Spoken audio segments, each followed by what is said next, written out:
Mirë dita, unë jam Ajdinda Mazeliu, jam koordinatore e programit Shkollat e Shekullit 21 në zyrën e British Council në Kosovë.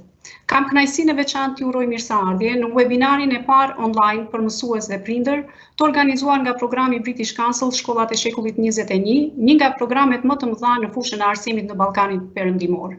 Ky program nuk është i rëndësishëm vetëm sepse është një nga programet më të mëdha në vendet tona, por synon të bëjë një ndryshim të madh, duke i inkorporuar të gjithë shkatësitë e shekullit 21 në sistemin e arsimit, pra praktika të cilat janë të reja, inovative dhe garantojnë pajisjen e nxënësve me shkatësitë kryesore që kërkohen në tregun e punës dhe për të ardhmen, siç janë mendimi kritik, zgjidhja e problemeve dhe kodimi. Gjatë muajit qershor, programi Shkollat e Shekullit 21 do t'i ofrojë mësimdhënësve dhe prindërve dhe nxënësve nga Shqipëria, Kosova dhe komunitetit shqiptar nga Maqedonia e Veriut një sër webinaresh të cilët do të mbahen në datat 19, 22, 26 dhe 30 qershor. Ndërkohë, një seri e dytë e webinareve do të mbahet në 2 javët e fundit të muajit gusht, për të cilat ne do t'ju informojmë me kohë.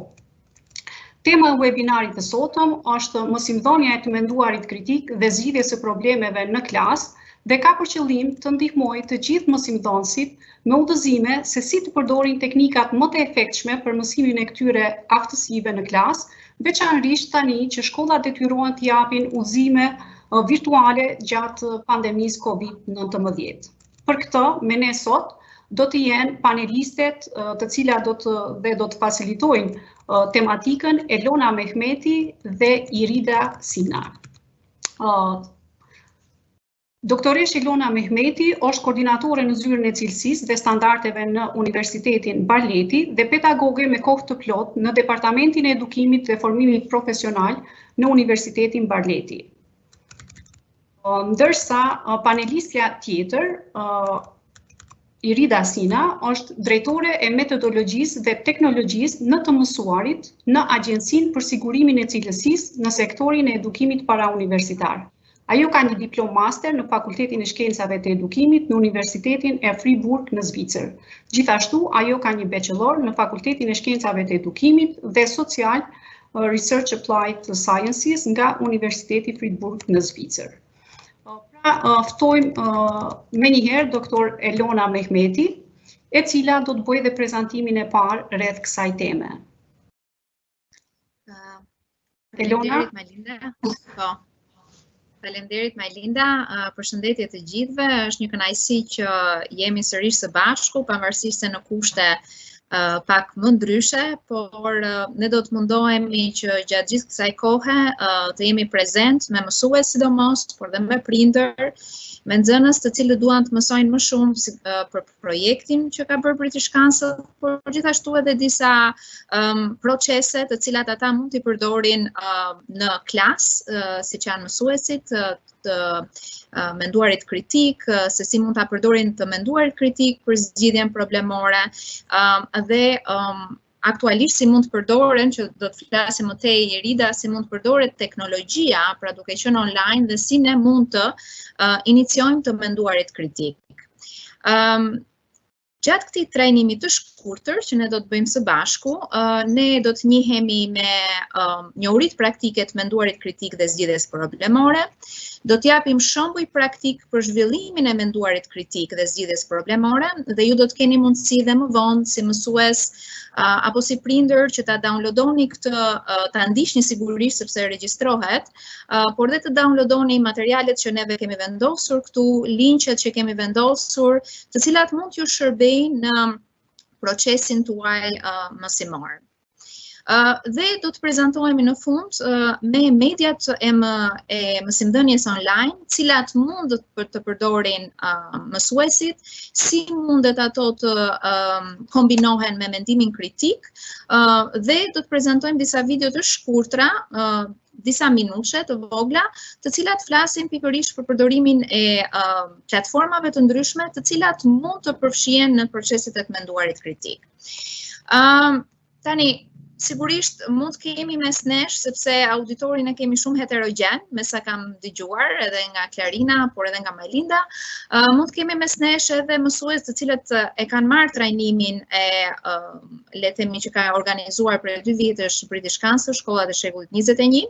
Megjithatë, unë dua të them 2 gjëra. E para që sigurisht ne bazohemi tek materiali që kemi bërë dhe kemi kryer gjatë trajnimit, por kemi ruajtur, duke qenë se auditori është heterogjen, kemi ruajtur një vështirësi, le të themi mesatare, duke mos munduar që edhe trajnimi të jetë i vështirë, por të jetë sa më i kuptueshëm dhe sa më praktik.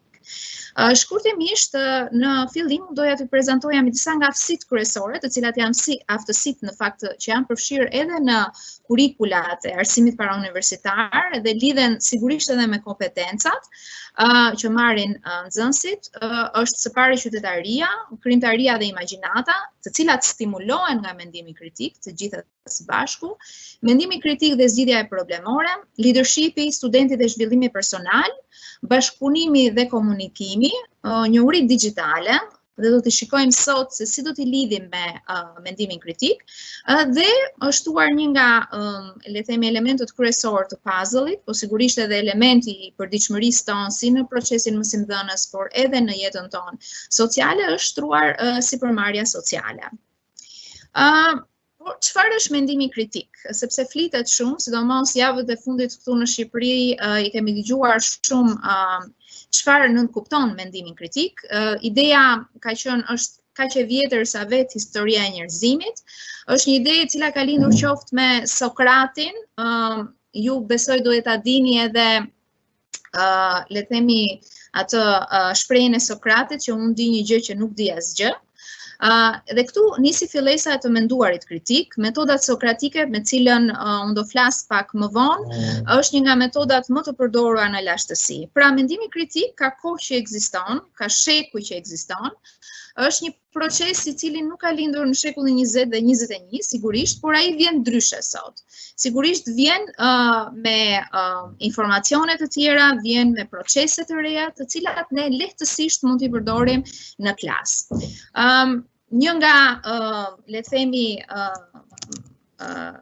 themi këta ndjekësit e mëvonshëm të mendimit kritik, perandori Roman Markus, ka thënë një gjë që gjithçka që dëgjojmë është një opinion, jo një fakt, dhe më vonë do të prezantohemi me një ushtrim pikërisht me faktin dhe opinionin, dhe gjithçka që ne shohim është një perspektivë, jo një e vërtetë.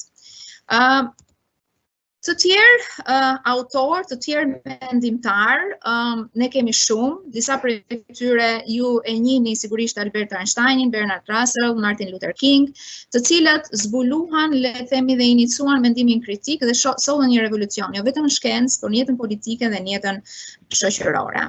Por çfarë do të thotë ajo? Pra do të mundohemi sot së bashku le ta ndajmë, le ta copëzojmë, le ta shikojmë në mënyrë praktike, ç'do të thotë të mendosh në mënyrë kritike dhe cilat janë dobitë të menduarit kritik. Si mundet ne t'i përfshim në klasë.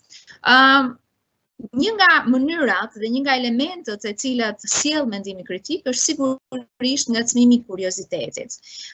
Me pyetje të tilla që ne mund t'ja bëjmë vetvetes në radhë të parë, por edhe nxënësve në klasë është çfarë po ndodh, çfarë po shoh, pse është e rëndësishme ajo që shoh, ku shpreket, a preket mundi individualisht, a preket shoqëria, çfarë më mungon, për cilat gjëra ka nevojë, pse erdhi ky proces, pse erdhi kjo gjë, çfarë mund të mësoj nga ky tekst, çfarë mund të mësoj nga ky test, çfarë tjetër duhet konsideroj, po nëse ndodh kjo, kush janë pasojat.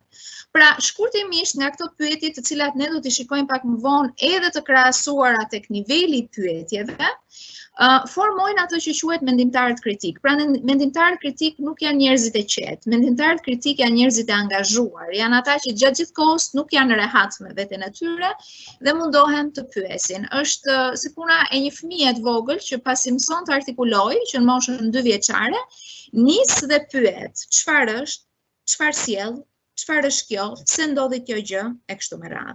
Pikërisht, mendimi kritik sjell dobi dhe rrit kuriozitetin.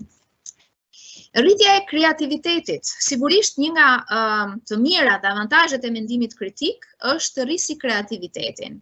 Unë kam shumë për zemër, në fakt, një thënie nga Norio Ohga, e cili është kryetari Soni dhe shpikësi i CDs, i cili ka thënë të vërtet të pranueshme, sepse tashmë teknologjia nuk është se lëviz me produktin për sa i përket asaj që ofron dhe çmimin dhe performancën, por lëviz me dizajnin. Dhe sigurisht ne duhet ngacmojmë tek nxënësit, të cilët janë, le të themi, mendimtarët e shekullit të 21, janë ata të cilët do të zhvillojnë më tej krijtarin, janë ata që duhet zhvillojnë më tej teknologjinë dhe të ngacmojmë tek ata mendimin kritik. Çfarë mund ata të ofrojnë më shumë? Pra, të menduarit kritik bën dy rritjen e kreativitetit. Ajo që është shumë e lidhur me atë që ne do të prezantojmë sot dhe me atë që është në fakt filozofia e të menduarit kritik dhe pse duhet ta përdorim ne të menduarin kritik, është zgjidhja e problemeve. Pra, ripërtërit aftësitë për të zgjidhur probleme. Në fundit, ky mendim kritik ne na duhet për aftësi praktike që duhet marri nxënësi. Si mund ta përdori ky këtë proces për të zgjidhur probleme? Nga më të voglat që mund të nisin klasë, në rrethin e tij shoqëror edhe në familje. Ata që mendojnë në mënyrë kritike kanë tendencë të jenë zgjidhës instinktiv të problemeve, kanë mundësi të jenë zgjidhës të shpejtë të problemeve dhe të zgjidhës të cilët japin probleme një zgjidhje pra të argumentuar. Në kurrikulum me kompetencën, nxënësi duhet përdori aftësinë e fituar për të zgjidhur situata problemore. Dhe si mësues ju e dini, sidomos që kur ka filluar kurrikula me kompetenca. Albert Einstein ka thënë një gjë që në fakt nëse i është dhënë një orë kohë për të zgjidhur një problem, 5 minuta e merr zgjidhja dhe 55 minuta sigurisht pjesa tjetër e kohës ka lidhet me hulumtimin e problemit. Pra si e zgjidhja ai këtë? Këtu unë besoj se kam edhe shumë mësues të cilët shpeshherë i bëjnë pyetje nxënësve të tillë. Për shembull, si arriti ta zgjidhësh? Si shkove tek rezultati? Pse e zgjidhe në këtë mënyrë? Okej. Një problem pak teknik, sepse nuk i del slajdet. Të lutem nëse mund të na ndihmoni pak, nëse po ju shfaqen slajdet apo jo në ekran? Po Elona, slajdet shfaqen, por jo të hapura plotësisht. Për këtë dhe kërkojmë falje, sepse teknologjia di të manipuloj, por duken pjesërisht, por jo plotësisht. Kështu që mund të vazhdojmë me slajdet që i kemi. Faleminderit. Okej, faleminderit. Okej. Pra, e lam te zgjidhja problemore, e cila është një nga, le të themi, konceptet të cilat flitet shumë edhe në kurrikulën me kompetenca. Pra, se si mund ta ndihmojnë ne të menduarit kritik në zgjidhjen e problemeve. Më pas, kemi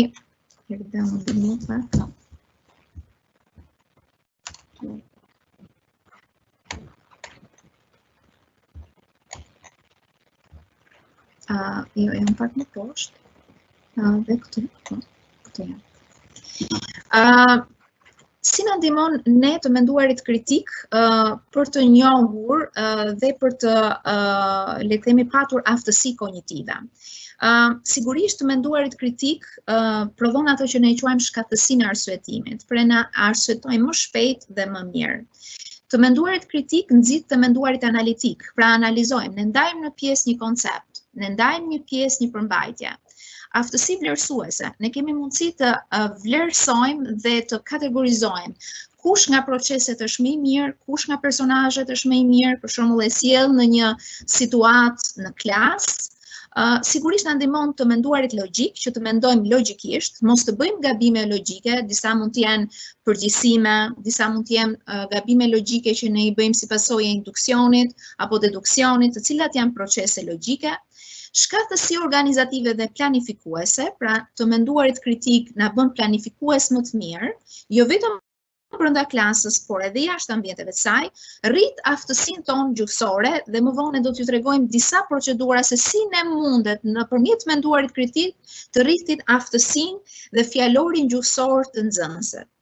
Kapaciteti vetreflektues, ne bëhemi më vetreflektues, le të themi dallojmë, le të themi të mirat, avantazhet dhe dizavantazhet, kemi rrisin aftësinë vëzhguese, sigurisht duke qenë më analitik, neve vëzhgojmë më konkretisht, vëzhgojmë më afër një proces, një subjekt, një problem. Dhe na sjell një nga elementët në fakt është shumë interesante, një mungesë paragjykimi. I menduari kritik, personi I cili mendon në mënyrë kritike, nuk është një person I cili ka një lloj dembelizmi. Ai sigurisht ka një lloj aftësie për të parë përtej fasadës, pra përtej para gjykimit, përpara asaj që I shfaqet. Dhe këtë pikërisht ka thënë edhe Martin Luther King. Teknikat vizuale krijuese sigurisht nxit krijimtarinë dhe aftësinë që ka nxënësi, dhe do ta themi pak më vonë me disa ushtrime konkrete se si ne mund të nxisim aftësinë krijuese të nxënësit, qoftë në aftësi krijuese letrare, qoftë atë vizuale, qoftë atë logjike dhe matematike.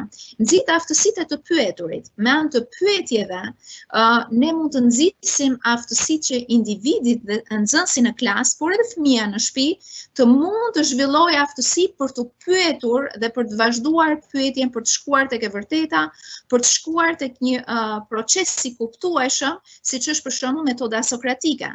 Dhe sigurisht neve nëpërmjet menduarit kritik kemi aftësinë që të ofrojmë, le të themi, dhe të rrisim lidera të së ardhmes, sepse ata kanë aftësinë nëpërmjet mendimit kritik dhe argumentimit logjik të rrisim aftësinë e vendimarrjes. Një nga aftësitë e tjera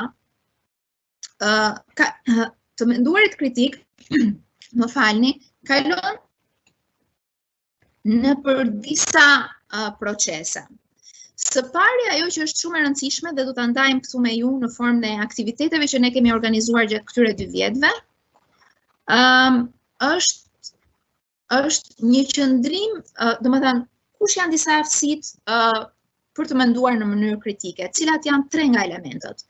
Është të qenit I gatshëm për të konsideruar një mënyrë tjetër të menduari, pra problemet si mund të zgjidhjen. Njohuri dhe metodat e hetimit logjik, sigurisht që të menduarit kritik ka disa procese logjike në cilën shkon, pra ka disa hapa, dhe treta aftësi në zbatimin e këtyre metodave, pra cilat janë disa nga aftësitë që duhet ketë mësuesi, prindi apo nxënësi që të mendojnë në mënyrë kritike.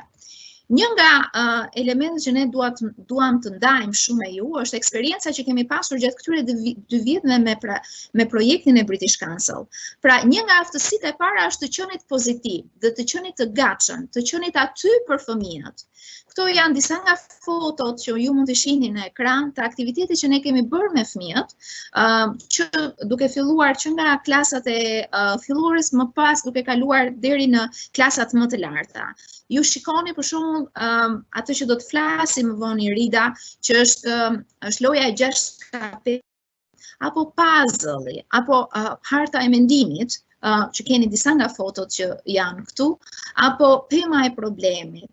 Pra të gjitha proceset dhe aktivitetet të cilat ne kemi prezantuar mësuesve gjatë trajnimit që kemi bërë me ta, por nga ana tjetër mësuesit I kanë realizuar me nxënësit e tyre.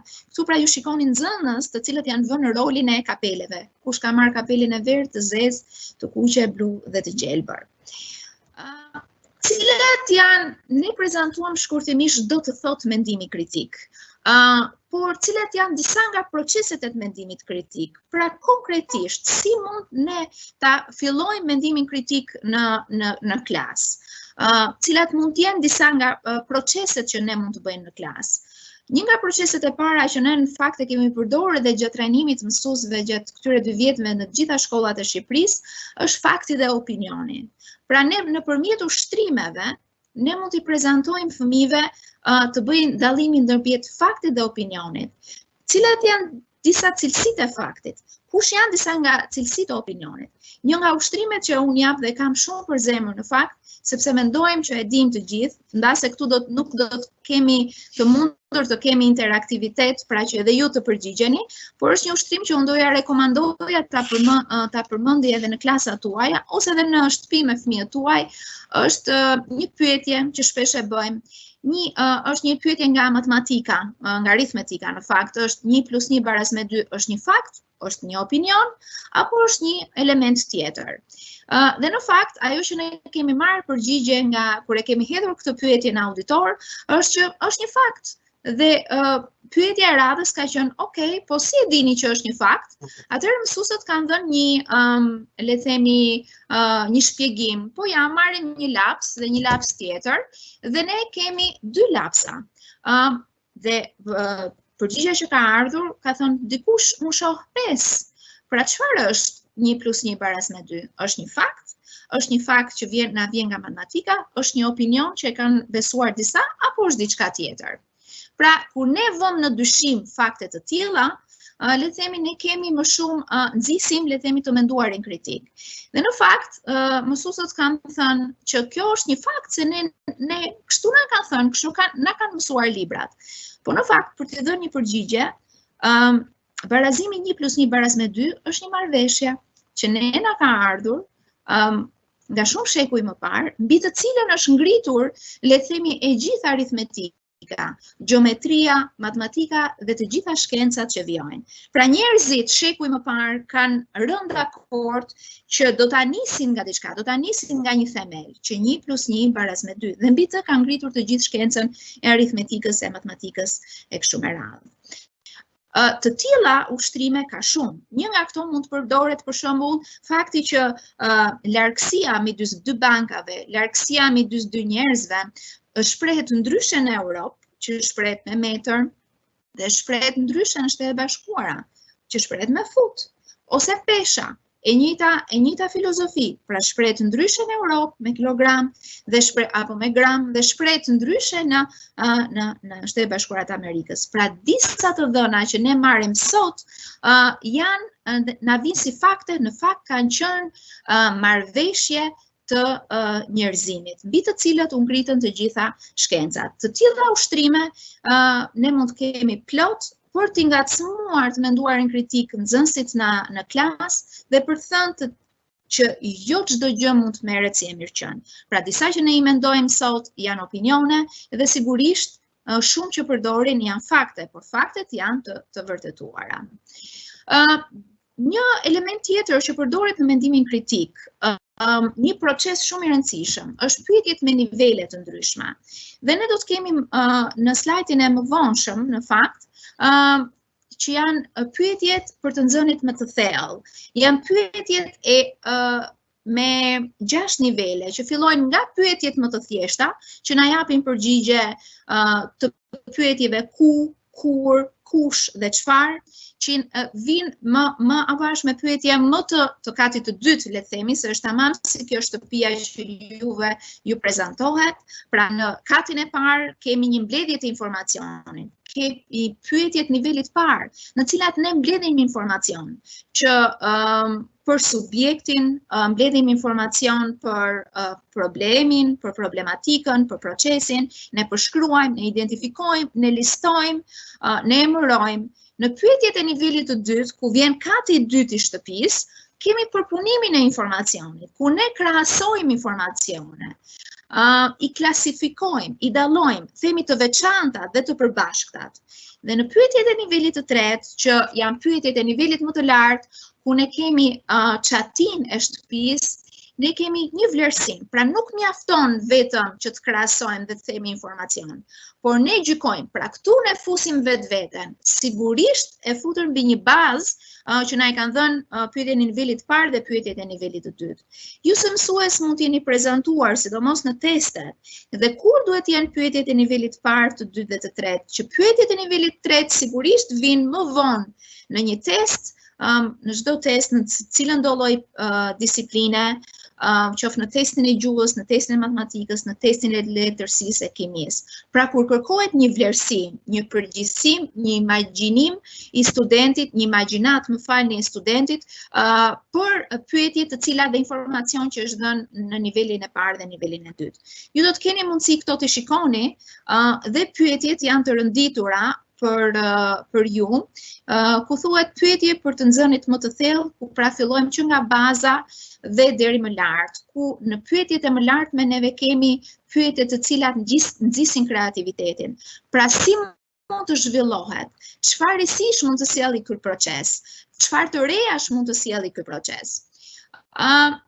Një nga proceset e tjera, pra tham, e para është fakti I opinionit. E dyta është pyetjet e niveleve të ndryshme. E treta është krijimi i skenareve të ndryshmeve.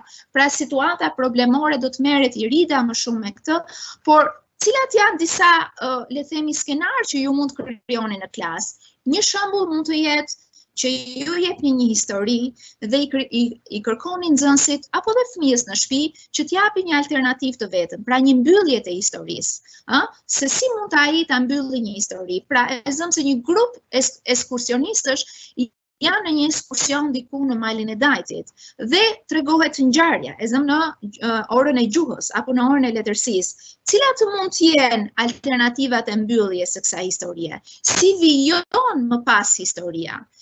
Irida do ju prezantoj më pas me situatat problemore, se si situata problemore mund të sillet për të prezantuar një koncept të ri në klasë.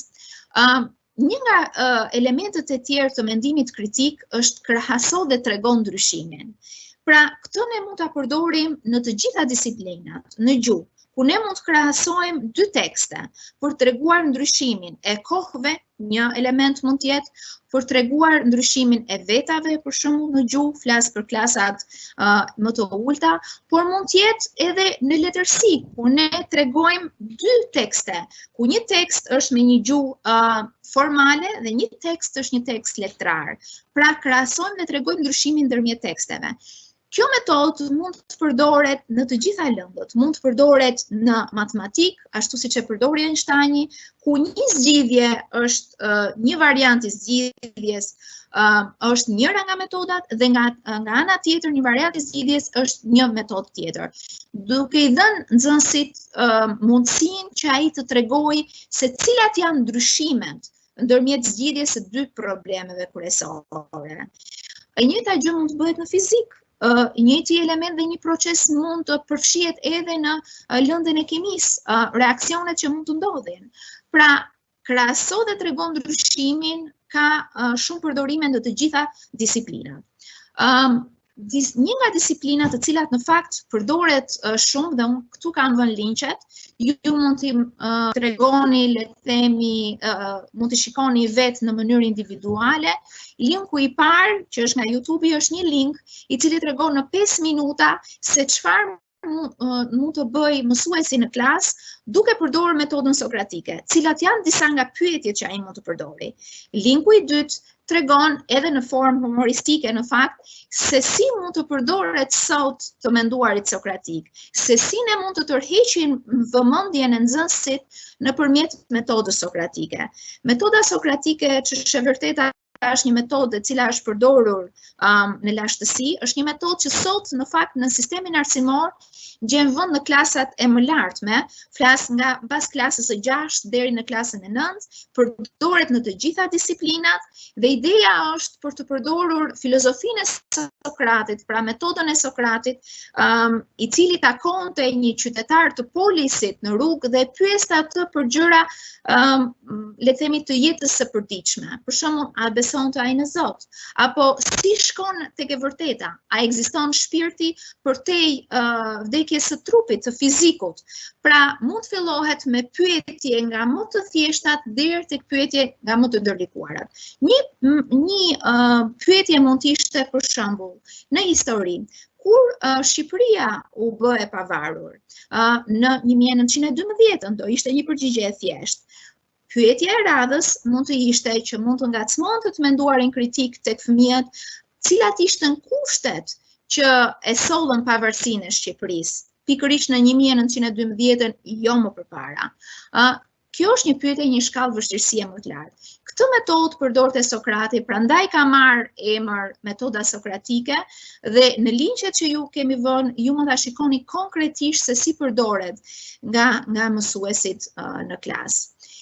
Një tjetër metodë që le themi Irida do të flasin shumë për të, është harta e mendjes.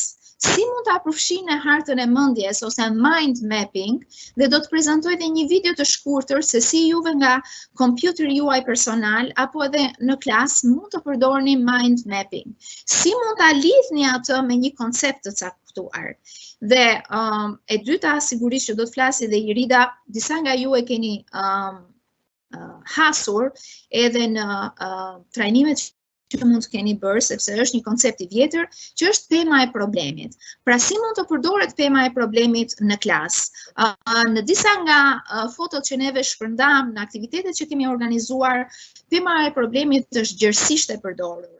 Ajo u përdor jo vetëm në disiplinat e matematikës, pa ajo u përdor në disiplinat e shkencave sociale, kur u kthye le të themi si një suvenir I shkollës për të prezantuar një problem që ishte bullizmi për shembull. Cilat ishin rrënjët janë, le të themi, shkaqet, trungu është problemi dhe cilat mund të ishin zgjidhjet që mund të jenë degët e pemës.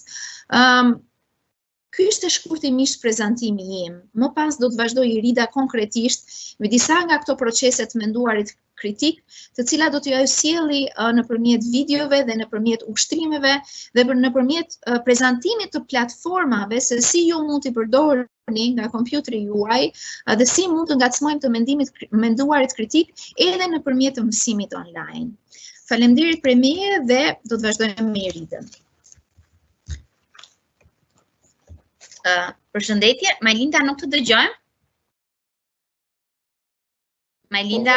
Po, faleminderit Elona.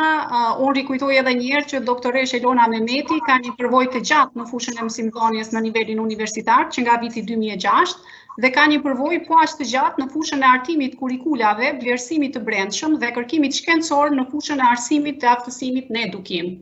Tani do të vazhdojmë me Iridën, e cila do të na jap disa shembuj praktik rreth teknikave që mund të përdoren në klasë për zgjidhjen e problemeve. Irida, radha jote. Faleminderit. Atëherë, ashtu që shpjegoj pak Elona më përpara, unë do të ndalem më konkretisht te gjërat konkrete që mund të bëjnë mësuesit në klasë, duke qenë se ne në sistemin tonë arsimor flasim shpesh për kurrikulat në kompetenca, ndoshta kjo na sjell ndonjëherë në vështirësi sepse ne themi që baza me te kurrikulat me kompetenca duhet të jetë pikërisht zgjidhja problemore. Neve duhet të punojmë në klasë nëpërmjet situatave të nxënit. Pikërisht disa nga metodat më të mira që ne mund të përdorim në klasë për të nxitur zhvillimin e mendimit kritik dhe zgjidhjes problemore në klasë është dhënia e feedbackut të menjëhershme të nxënësve. Është shumë e rëndësishme që në momentin që mësuesi jep një ushtrim në klasë për të punuar, ose dhe kur është duke bërë mësim online, ose kur jep detyra online, ti kthej një feedback të plotë të nxënësit. Çfarë është ky feedback I plotë? Thënë ndryshe, nuk mundet që thjesht nxënësit neve t'i japim notën, por është shumë e rëndësishme që nxënësit t'ia shpjegojmë këtë notë. Ti themi çfarë ai ka bërë shumë mirë në detyrën e dhënë dhe çfarë ka nevojë të përmirësojë në detyrën e tij. Në këtë mënyrë nxënësi edhe bëhet I ndërgjegjshëm për përmirësimet e nevojshme që ai duhet të bëjë për të aftësuar më tepër në një kompetencë të caktuar.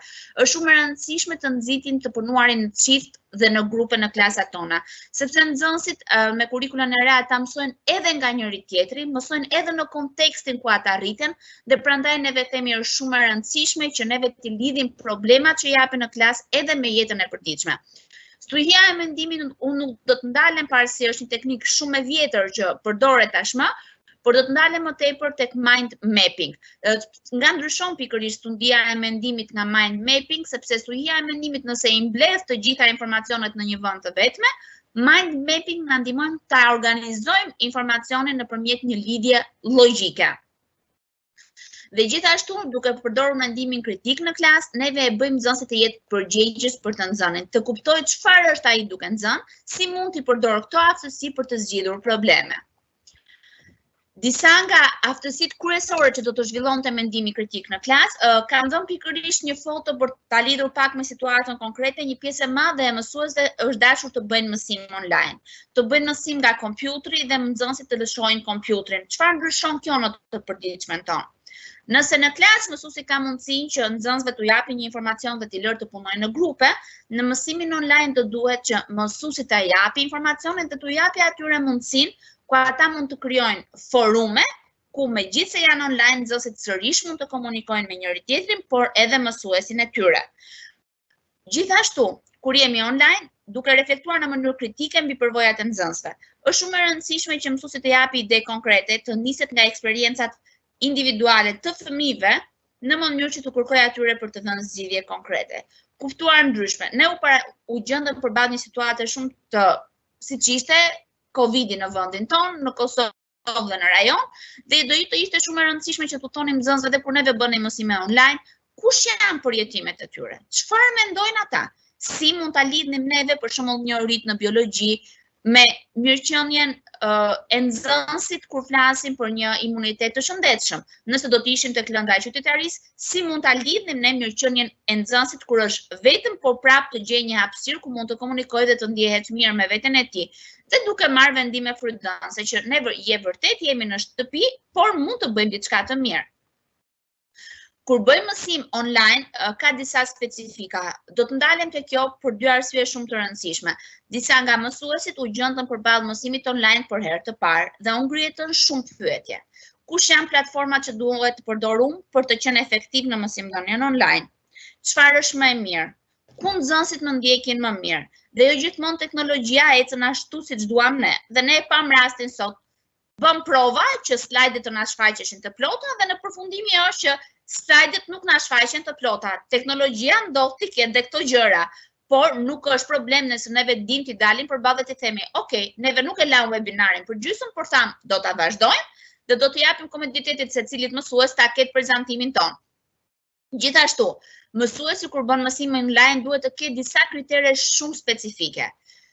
Të integrojë tek mësimi një shpjegim të detajuar të njohurisë që ai do t'japi. Mënyra më e mirë është të krijojë lojra dhe të japi video të shkurtra, të cilat e ndihmojnë nxënësit të jetë të përqendruar. Nëse mësuesi do të japi disa vetëm shpjegime, nxënësit do të humbasi përqendrimin pas një farë kohe. Nëse do të jap atij një lojë konkrete, për shembull, po marr një shembull shumë konkret. Krijoj një puzzle të tillë dhe ideja është një tabelë shumëzimi. Për të kuptuar, është një tabelë shumëzimi kur unë I kërkoj nxënësit të gjej rrugën e duhur nëse unë do të shumëzoj me 2. Si mund të dalë unë nga ky labirint dhe nxënësi ka vetëm një mundësi që të dali, sepse 0 shumëzim për 2 japin 0, më pas 2, më pas 4 dhe më pas ku është teta. Kuptoj që kjo nuk është zgjidhja e dur, ndoshta e kam diku tjetër. Dhe I them nxënësit, ma gjej zgjidhjen dhe në këtë mënyrë nxënësi është detyruar të ri përqendruar për të gjetur zgjidhjen e këtij labirinti të vogël. Do të thotë që loja mënyra më e mirë për ta mbajtur nxënësin aktiv dhe përqendruar është të japim atij një lojë të vogël gjatë kohës që neve jemi duke prezantuar. Gjithashtu, nëse bëjmë slajde në PowerPoint dhe sidomos në arsimin 9 vjeçar, këshilla është, një slajd nuk duhet të ketë më shumë se 4 fjali dhe 4 fjalë për fjali, në mënyrë që nxënësi mos u humbas në shumëllojshmërinë e informacionit. Kush janë disa nga media që mund të përdore, që janë të thjeshta dhe mund të t'i përdori dhe mësuesit. Ti mësoj në mënyrë autodidakte, ka video tutoriale për secilin prej tyre. Përdorimi I forumet. Forumet mund t'i përdorim edhe nga Google Chat, po mund të përdorim forume edhe nga blogjet, por edhe nga mediat sociale. Për shembull, neve mund të krijojmë forume edhe në Facebook, mund të krijojmë forume edhe në Google Meet, mund të krijojmë forume edhe në Skype, ku nxënësit të flasin me njëri tjetrin, por edhe me mësuesin.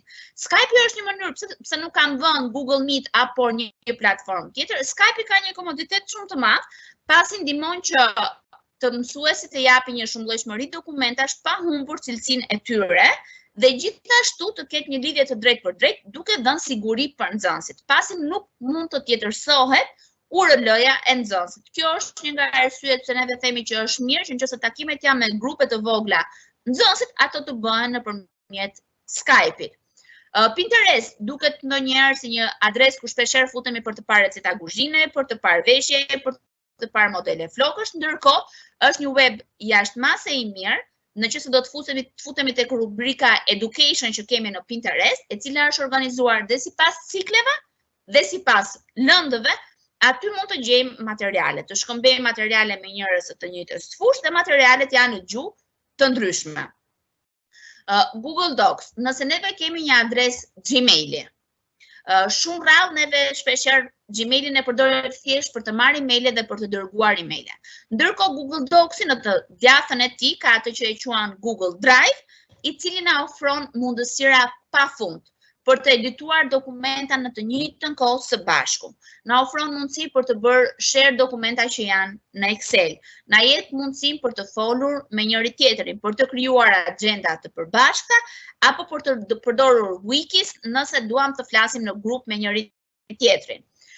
E përmendi pak Elona, sipërmarrja sociale është një komponent tejet I rëndësishëm sot, dhe një ndër tyre për të pasur sa më shumë rrjete për të qenë të lidhur në të ardhmen për të gjetur dhe më thjesht punë, është LinkedIn. LinkedIn është një adresë që ndryshe nga Facebook apo nga adresat e tjera, është një medie që përdoret kryesisht për të krijuar rrjete profesionale dhe rrjete punësimi.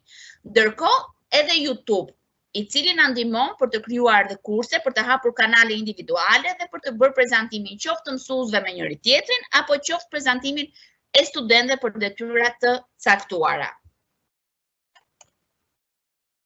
E thash pak më përpara që një nga metodat më të rëndësishme për të rritur përqendrimin e nxënësve dhe interaktivitetin në klasë është të nxisim ata të mbledhin të organizojnë të dhëna, të krijojnë dhe të analizojnë dhe të prezantojnë këto të dhëna.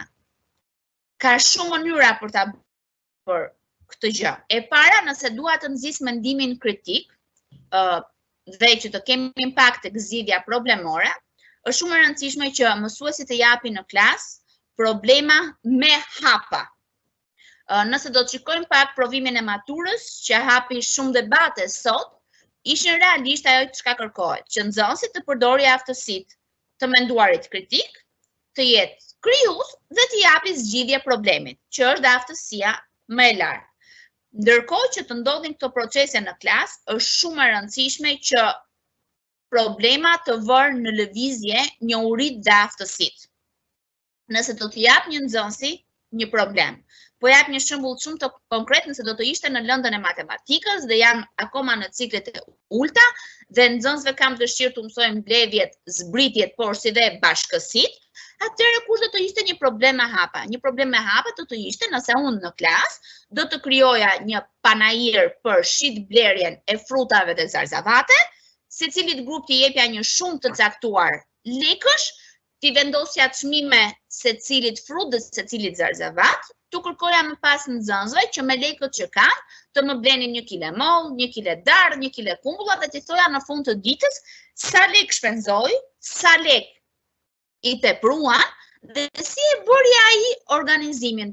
Çfarë bleu më shumë? Bleu fruta, bleu zarzavate, nëse ka bler më shumë fruta u nis sepse ishin me çmim më të ulët se sa i zarzavateve, dhe në këtë lloj mënyre nxis dhe një lloj diskutimi në klasë për të kuptuar një çik dhe nxënësit lëvizin, sepse të shkojnë dhe i shohin frutat dhe zarzavatet të krijuara në mënyrë virtuale, por në të njëjtën gjë i nxisin dhe të vën pak. Shpeshherë në klasat tona neve mund të kemi edhe nxënës që janë hiperdinamik, mërziten duke qëndruar ulur, dhe në këtë mënyrë ata i vëm në lëvizje, i rrisin dëshirën të dëgjojnë me kujdes shokun, sepse do na duhet që neve në panajirin ton ose në tregun e frutave dhe zarzavateve të kemi edhe shica. Shici duhet të dëgjojë me vëmendje kërkesën e klientit që ta japi ashtu siç i kërkon klienti, por gjithashtu dhe klienti duhet të jetë i kujdesshëm që sa lek i dha shicit dhe sa lek mori në këmbim. Në këtë mënyrë nxisim dhe të menduarin fleksibël apo përpjekja për të arritur saktësi dhe qartësi në mënyrën se si ne këmbejmë informacionin me njëri tjetrin. E kemi përmendur shpesh përdorimin e situatave të nxënit në kurrikulum e kompetenca, por në çfarë shërben realisht situata e nxënit? Vetëm nëpërmjet zgjidhjes së situatës së nxënësit mëson të përdorë aftësitë në funksion të zgjidhjes problemore. Çka do të thotë? Në këtë moment ne dalim pak thjesht nga arritja e njohurive lëndore. E çojmë nxënësit tek aftësimi konkret, sepse i themi, ai mund të përdori librat, mund t'i mbajë dhe hapur në provim, por realisht nuk do di çfarë të marrë nga libri, pasi neve i kërkojmë që të vendosi, ta zgjidhë situatën problemore nëpërmjet aftësive që ai ka përftuar gjatë procesit të nxënit. Në këtë mënyrë, edhe në lëndën e matematikës, duke dhënë një problem me hapa, nxënësi mund ta mbajë librin hapur, por nuk do ta ndihmoj shumë, pasi neve na duhet që ai të di të mbledhi, të zbresi, të analizojë dhe të përgjithsojë problematikën. Në këtë mënyrë ai do të fitojë shkatësi, vlera dhe qëndrime që t'i përdori në situata konkrete të jetës së përditshme. Do të mbështejemi tek njohuria digjitale. Neve sot nuk na interesojnë që të zhvillojmë në shkollë mësimin përmendësh të dijeve. Sot nuk kërkojmë individ që të dinë sa taste ka kompjuteri, neve sot kërkojmë individ që të di të përdori të gjithë tastet e kompjuterit, ose nuk na interesojnë sa ikona ka një program në Word, po të di ta përdori Word-ën për të krijuar dokumenta apo të përdori prezantimin PowerPoint për të zhvilluar prezantime. Në këtë mënyrë nxënësi zhvillon aftësitë kërkuese, zbuluese, analizuese, përgjithësuese në mënyrë dhe mund të vetë vlerësojë njëri tjetrin, por edhe gjykuese për ta përzgjedhur informacionin.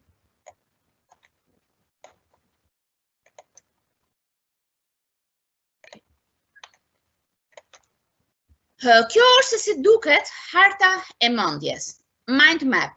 Shpesh herë harta e mendjes realisht përdoret shumë mirë për të organizuar konceptet.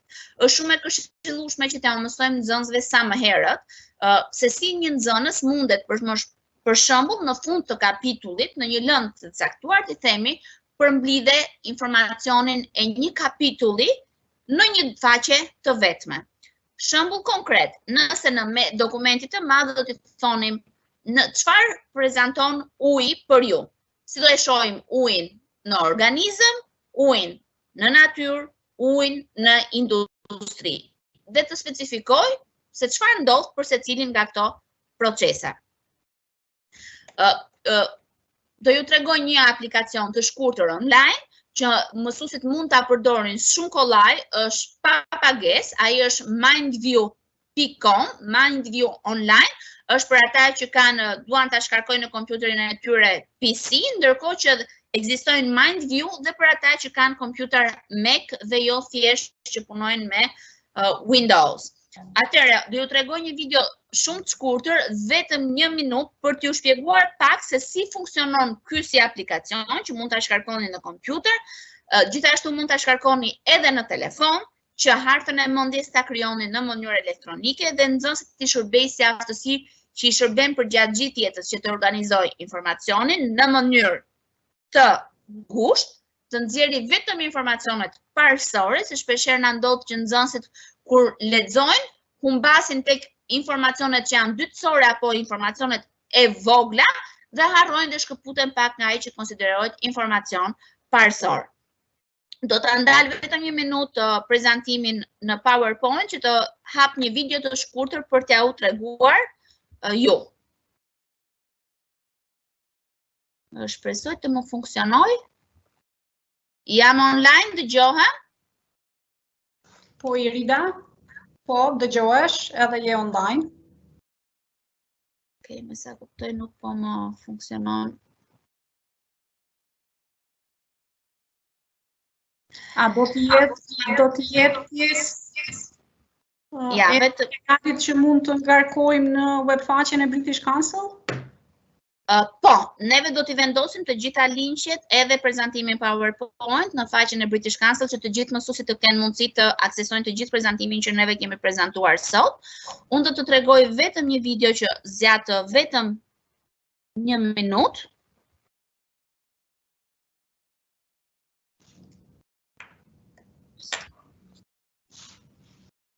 Ju kërkoj ndjes.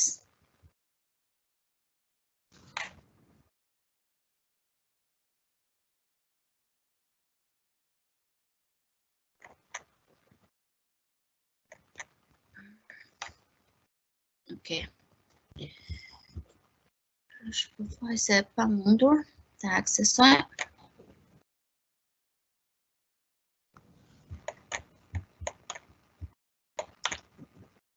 Vetëm 1 sekond, shpresoj që do të funksionojë për pak.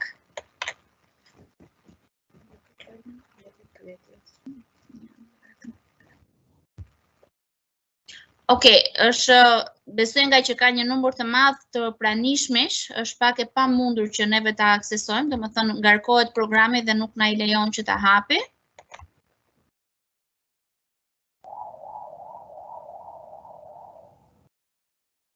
Okej.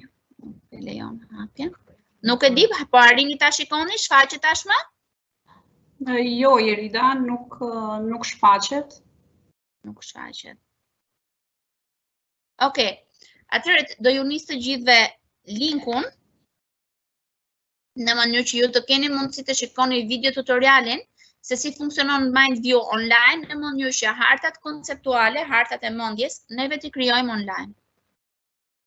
Atëherë do të rikthehem edhe shumë pak minuta pak tek prezantimi PowerPoint, nuk e di pse është kaq i ngadalt interneti. Kërkoj ndjes, por janë punët e teknologjisë. Si duket ngarkesa, sjell edhe ngadalësim.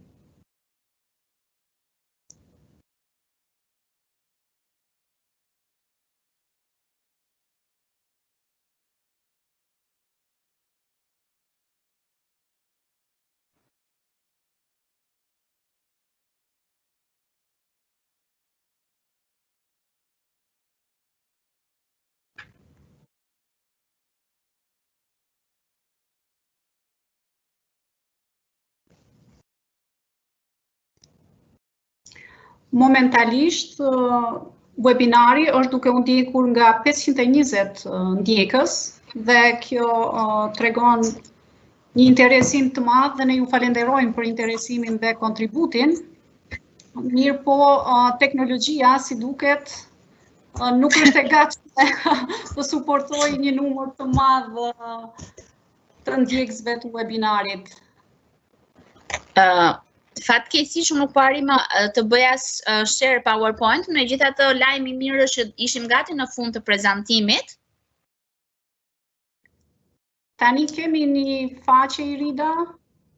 Harini të shikoni një faqe. Okej.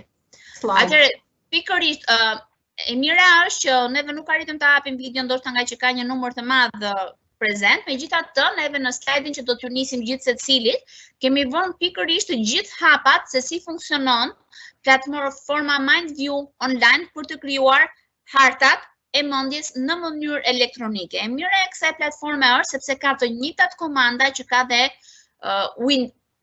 Wordi, do të thotë ka platformën, le të themi home, ku gjejmë funksionalitetet kryesore për të krijuar një mind map online, ka insert aty ku neve duam të fusim element, nëse duam që hartës tonë të mendjes t'i fusim figura, t'i fusim shkrime, t'i fusim foto, t'i fusim linqe, na lejojnë tek view të zmadhojmë diagramën, ta zvoglojmë, të shtojmë më shumë fjalë, të heqim, dizajnin na ndihmon të ndryshojmë ngjyrat, eksport nëse dua ta konvertoj këtë hartë të mendjes nga formë diagram në një dokument të shkruar në Word, dhe format pikërisht na ndihmon të ndryshojmë llojet e shkrimit të hartës sonë të mendjes. E mira është dhe ideja është ta nxisim nxënësin të organizojë informacionin në mënyrë konceptuale dhe të jetë në gjendje të dallojë çfarë është informacion parësor dhe i rëndësishëm dhe çfarë është informacion dytësor dhe i parëndësishëm.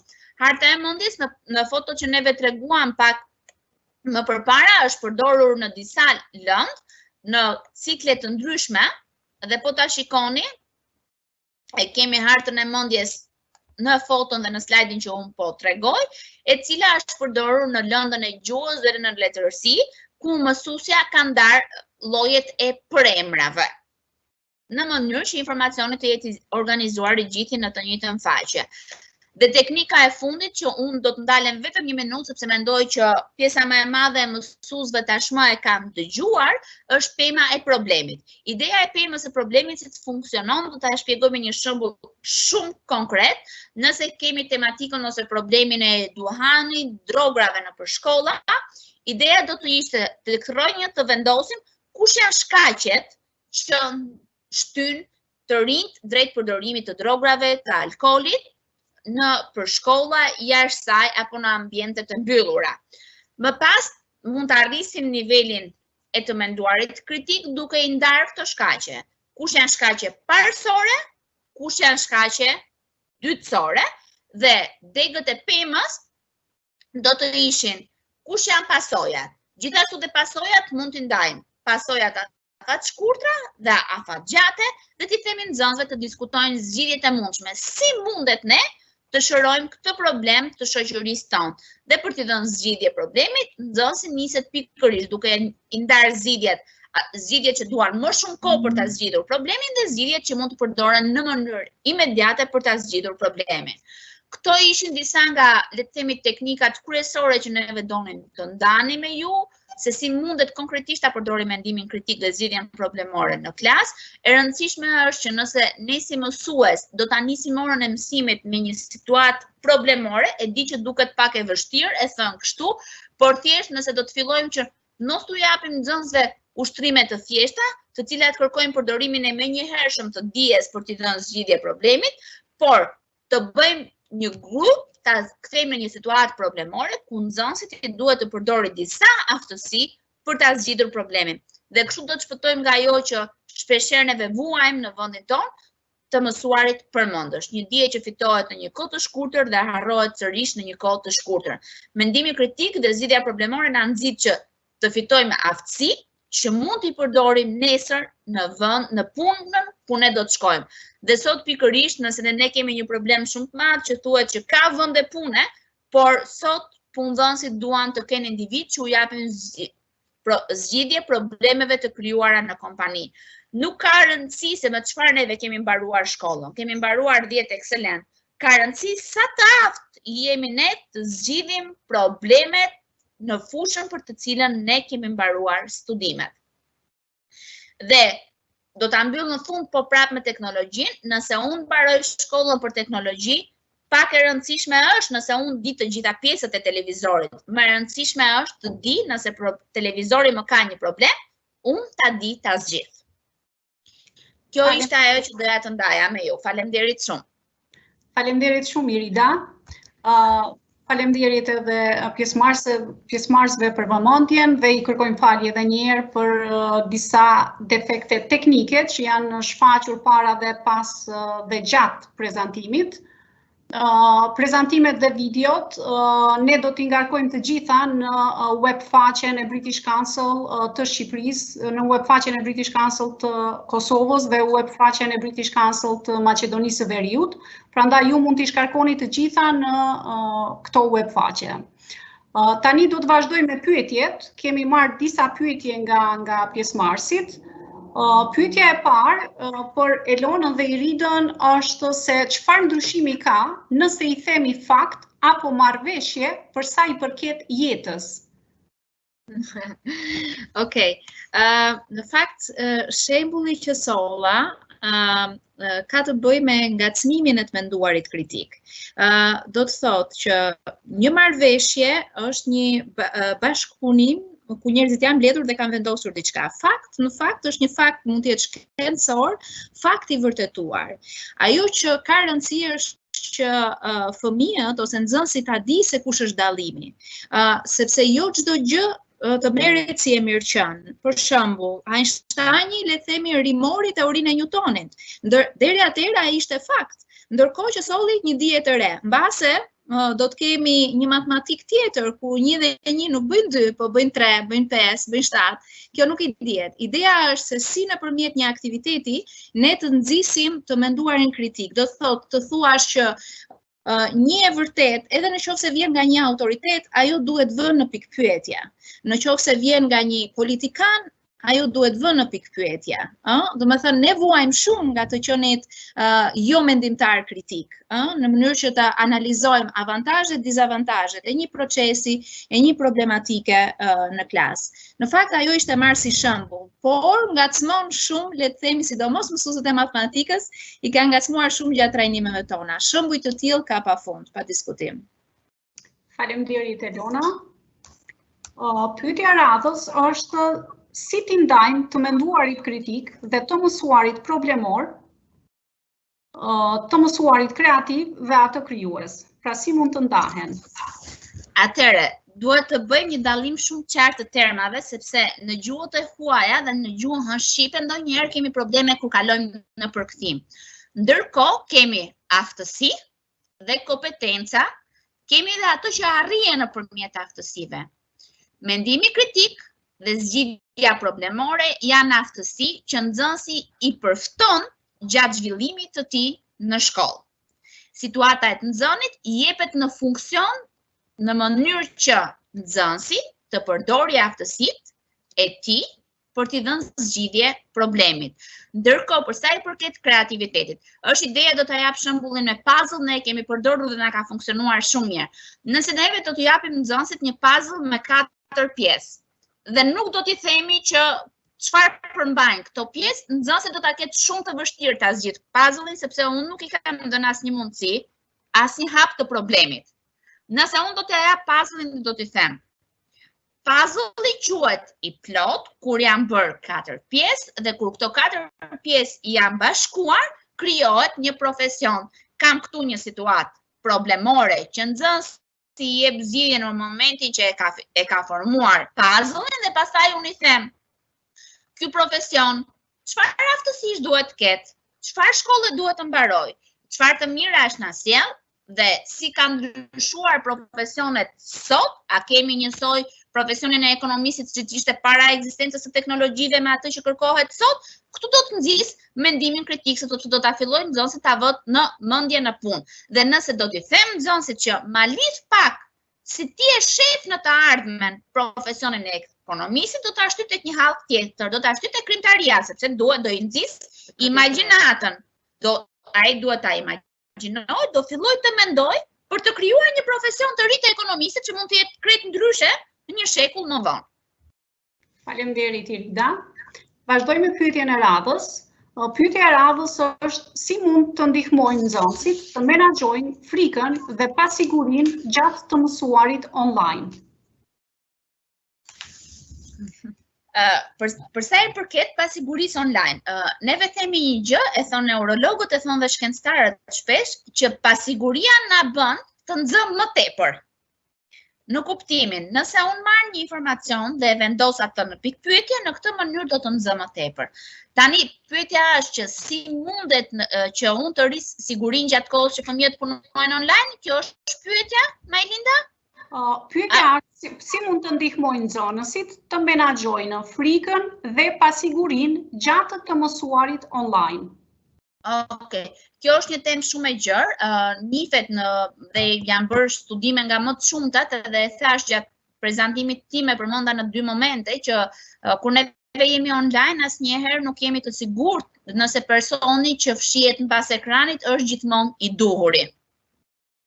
Dhe mënyra më e mirë për të bërë këtë gjë dhe është shumë e rëndësishme që si prindrit, si mësuesit t'u shpjegojnë shumë në detaje fëmijëve që interneti është një kazan i madh ku mund të gjenden shumë gjëra. Dhe nëse nuk kam një person që më instrukton që çfarë është e duhura dhe po jo, unë mund të bie në një hallk shumë të madhe. Megjithatë do duhet për këtë një trajnim tjetër që lidhet me sigurinë kibernetike, që unë si fëmijë nuk duhet të jem shumë i ekspozuar online. Çka do të thotë? Nuk mundet që në çdo kompjuter të jap adresën time të shtëpisë, të tregoj numrin tim të telefonit, të tregoj shkollën, ku unë shkoj, janë ato që quhen informacione parësore. Nëse është mësuesi që e ka krijuar platformën online, edhe mësuesi ideale do të ishte që të kërkonte që në kohën që fëmia është online të ketë prezent edhe prindin. Një këshill do t'jepja shumë të madhe për prindrit në këtë rast, sidomos për ata që kanë fëmijët në ciklin 9 vjeçar, por edhe në gjimnaz. Ju lutem, mos t'i lënë fëmijët në përdhoma vetëm me kompjuterin, me internet.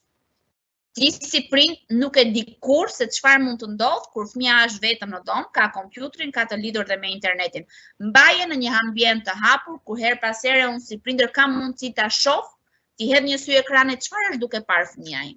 Me kë është duke folur, çfarë është duke ndodhur. Por duhet që t'ja shpjegoj këto gjëra fëmijës, sa më mirë t'ja shpjegoj, sa më herët t'ja them që kush janë dëmet dhe sa i ekspozuar mund të jem unë kur flas online, aq më i ndërgjegjësuar do të jetë edhe fëmia për të mbrojtur veten bashkëmoshatar dhe për të përdorur edhe gjuhën e duhur gjatë komunikimit online. Faleminderit.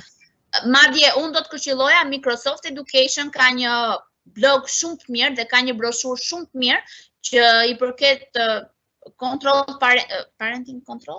parenting control, që u shpjegon dhe prindërve se si mundet të sigurojnë si mund të mbyllin disa linqe të dëmshme në kompjuter, por gjithashtu edhe ISP nuk e di në Kosovë, por në Shqipëri është një broshurë shumë e mirë që tregon për mbrojtjen online, e ka bërë Vodafone në bashkëpunim edhe me UNICEF dhe me World Vision, që si prindrit mund të ofrojnë siguri kibernetike për fëmijët e tyre.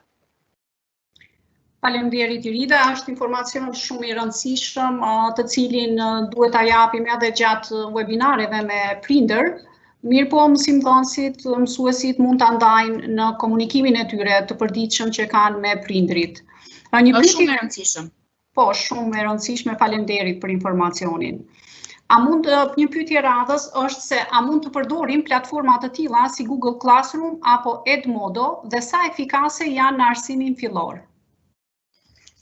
Në arsimin fillor është pak një specifik pak më tjetër. Për dy arsye, duhet ndarë në dy grupe, fëmijët nga klasa e parë në klasën e tretë dhe nga e katërta në të gjashtën.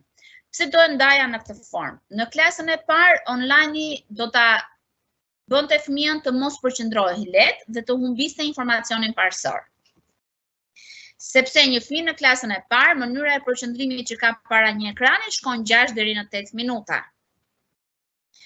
Gjithashtu në klasën e parë më duhet që fëmija të fitojë disa aftësi kryesore, të shkruaj, të mbledh, të zbres, dhe nëse unë do ta ekspozoj kaq herët me teknologjinë që t'i mësoj tastierën që në klasën e parë, që ai të fillojë të shtypi gërmat, do të humbasi interesin për shkrimin me dorë dhe do të fillojë pyetja, si të mësoj të shkruaj kur gërmat i kam gati?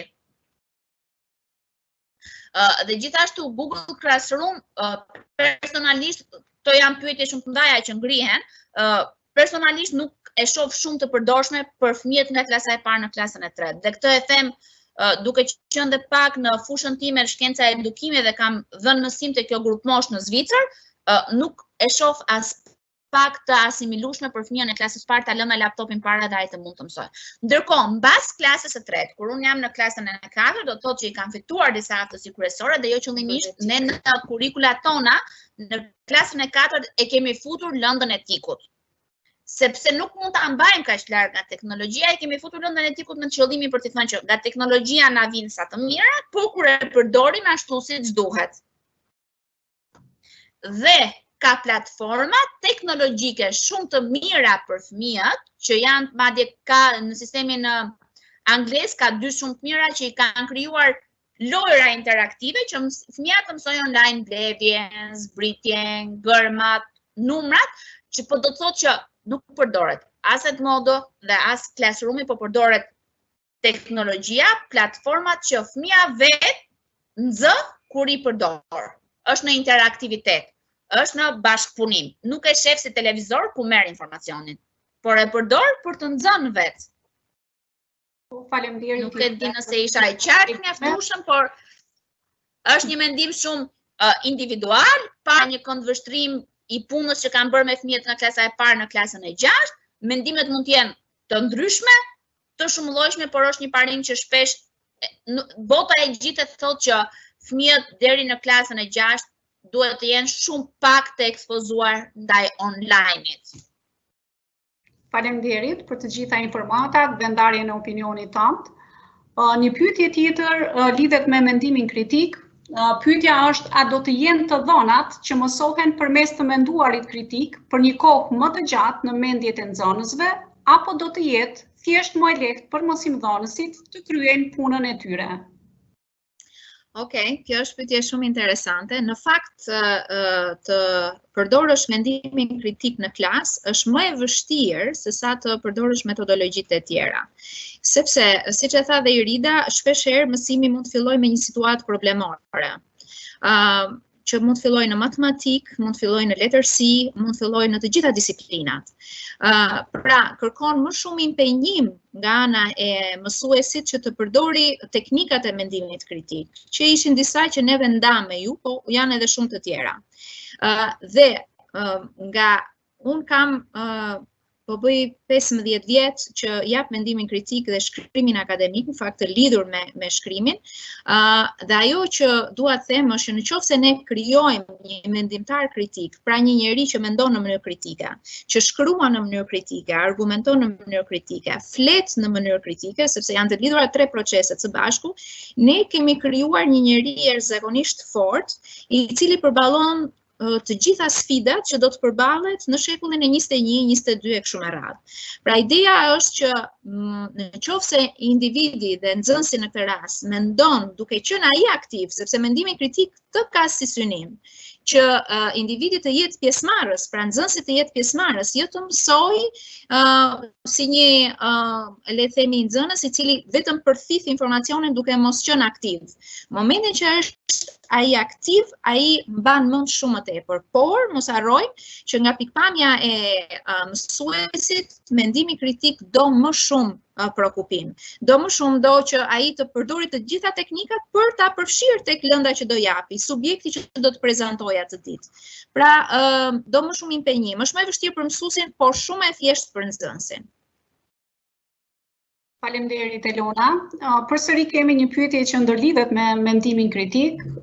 Pyetja është a mund dhe duhet të bëhet të menduarit kritik të nxënësve pjesë e qartë dhe e mirë përcaktuar në kurikulën shkollore dhe në teste gjatë gjithë vitit shkollor? E kemi. Okej, e kemi një gjë që e kemi vënë re dhe gjatë trajnimit. Sepse sigurisht trajnimi që bë me British Council kishte edhe shumë elemente të tjerë dhe procesin e kodimit. Ajo që le të themi është aktuale është që mendimi kritik si proces është në kurrikulat shqiptare. Paktën unë nuk i njoh ato të Kosovës, por në rastin e Shqipërisë është si proces dhe fillon që nga klasat e ulta deri në klasat e më të lartme. Çështja tjetër është sa përdoret. Prandaj ne kemi debatin gjatë gjithë kohës me provimet e maturës shtetërore. Do thotë vërtet pyetjet ishin dhe të iniciuara ose të frymëzuara duke pas parasysh që kemi një nxënës i cili është mësuar mendimin kritik. Çështja është praktikisht, a e kemi të menduarin kritik në shkolla? Ajo që na rezulton në klasa është që shumë pak e kemi prezent. Pra, pavarësisht se mund të jetë në kurrikula, çështja e mendimit kritik ne e pam edhe gjatë prezantimit është ta përdorësh mendimin kritik për të prezantuar një koncept të ri apo një mësim të ri. A përdoret realisht mendimi kritik? Këtu ne kemi shumë për të përmirësuar. Dhe Tirana sigurisht ashtu si dhe Prishtina nuk është e gjithë Shqipëria apo e gjithë Kosova dhe ne duhet të marrim në konsiderat të gjitha shkollat e arsimit, në sistemin e arsimit parauniversitar në gjithë Shqipërinë, Kosovën apo Maqedoninë e Veriut. Më konkretisht pasaj fleti Rida sepse e ka ndjekur më afër këtë proces se ku është i përfshirë mendimi kritik në kurrikulën shqiptare. Atëre, neve kemi kurrikulën të organizuar me bazë kompetencash, siç e ka gjithashtu edhe Kosova. Neve kemi një kompetencë kyçe tashmë mendimin kritik dhe zgjidhjen problemore. Do të thotë në dokumentat e shkruara e kemi në të gjitha lëndët pa përjashtim. Problemi neve na has pikërisht tek sa mësuesi e zhvillon mendimin kritik gjatë procesit të nxënimit. Sa mësuesi e nxit këtë nxënës që aftësitë e përthithura ti vënë në zbatim duke përdorur mendimin kritik dhe zgjidhjen problemore. Ky është debati i madh sot dhe do të vazhdoj, është një risi, është diçka që ka nisur dhe do vite që të shkojë në rrugtimin e saj.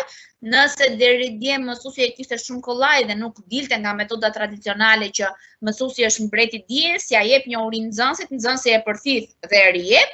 Ky kontekst na ndryshon sot, mësuesi duhet parë si një lehtësues i procesit mësimor, që dia e nxënësit zhvillohet kur ai realisht e vën në zbatim, është në interaktivitet, dhe të shohim që do kohë që të na bëhet një zakon që unë si mësues nuk kam dijen, por ndihmoj nxënësit ta përthithin dijen dhe ta vënë në zbatim të zgjidhjes së problemit. Faleminderit Rida. Një pyetje tjetër nga pjesëmarrësit është a mund të kemi më tepër informacion për View Mind online? A mundeni të na thoni Mind view. Okay. Absolutisht, unë kërkova pak ndjes sepse nuk munda që ta hapja video në tutorial, sepse është një video e shkurtër. Megjithatë, me që ka të interesuara, unë do të bëj një video tutorial të shkurtër në gjuhën shqipe, ku t'i shpjegoj të gjithë pjesëmarrësve se si mund ta përdorin ata Mind View online. Si fillim është shumë e thjeshtë, mjafton që ata të shkojnë në platformën www.mindview.com, që unë e kam shënuar tashmë në prezantimin tim, dhe aty të krijojnë një account nëpërmjet adresës së Gmailit ose nëpërmjet adresës së Facebookut dhe në këtë mënyrë mund ta përdorin Mind View online falas pa qenë nevojshme të paguajnë. Dhe hapat se si krijohen këto harta të mendjes online, unë i kam dhënë në prezantimin në PowerPoint, do të krijoj edhe një video të shkurtër tutorial që të zgjasë 2-3 minuta që do ja dorëzoj prapë British Council që të kenë mundësi ta vendosin online dhe mësuesit të kenë shumë kollaj të ndjekin hapat se si mund të krijojnë hartat e mendjes në mënyrë elektronike. Faleminderit Irida. Kemi edhe një pyetje nga pjesëmarrësit. Si mendoni, mendimi kritik është më frikëdhënës se sa çdo proces tjetër i të mësuarit? Unë jam partizane asaj që them, nuk është mirë të ndajmë të gjithë proceset, sepse nuk do të funksiononin nëse neve i shohim proceset të ndara nga njëri tjetri. Çka do të thotë ato janë të lidhura bashkë, sepse neve nuk mund të kemi një mendim kritik nëse nuk kemi një situatë problemore, sepse nuk do të dimë çfarë t'i themi nxënësit të mendojnë në mënyrë kritike. Gjithashtu, neve nuk mund të kemi zhvillimin e krijimtarisë nëse nuk vëmë në punë mënyrën e të menduarit të nxënësit që të jetë analitik, të jetë kritik dhe të mendoj për të ardhmen. Do të thotë proceset nuk janë të ndara nga njëri tjetri, janë të lidhura bashkë. Çelësi i suksesit është që lënda të shpjegohet në atë mënyrë që nuk i kërkon nxënësit të mësoj përmendësh, por i kërkon nxënësit të zhvilloj aftësi që e ndihmojnë të zgjidhë problemin në mënyrë kritike. Faleminderit Irida. Nuk e dia, kemi pyetje të tjera, Klarina? Me sa duket nuk kemi pyetje të tjera. Unë falenderoj panelistet tona, Elonën dhe Iridën për këtë trajnim shumë të thukt edhe informacione shumë të vlefshme, të cilat besoj se janë përgjigjur pyetjeve të adresuara në fillim të webinarit, por edhe pyetjeve që i bën pjesëmarrësit tanë gjatë webinarit. Ju falenderoj të gjithë ju pjesëmarrës për kontributin tuaj dhe shpresoj se do të kemi po kaq shumë pjesëmarrje të madhe në webinaret e radhës. Ju rikujtoj se webinari i radhës do të mbahet në datën 22 qershor, pra ditën e hënë, prej orës 15 deri në orën 16. Unë i uroj të gjithëve ditë të mirë dhe mirupafshim në webinarin e radhës. Faleminderit. Faleminderit, mirupafshim. Ditë të mbarë.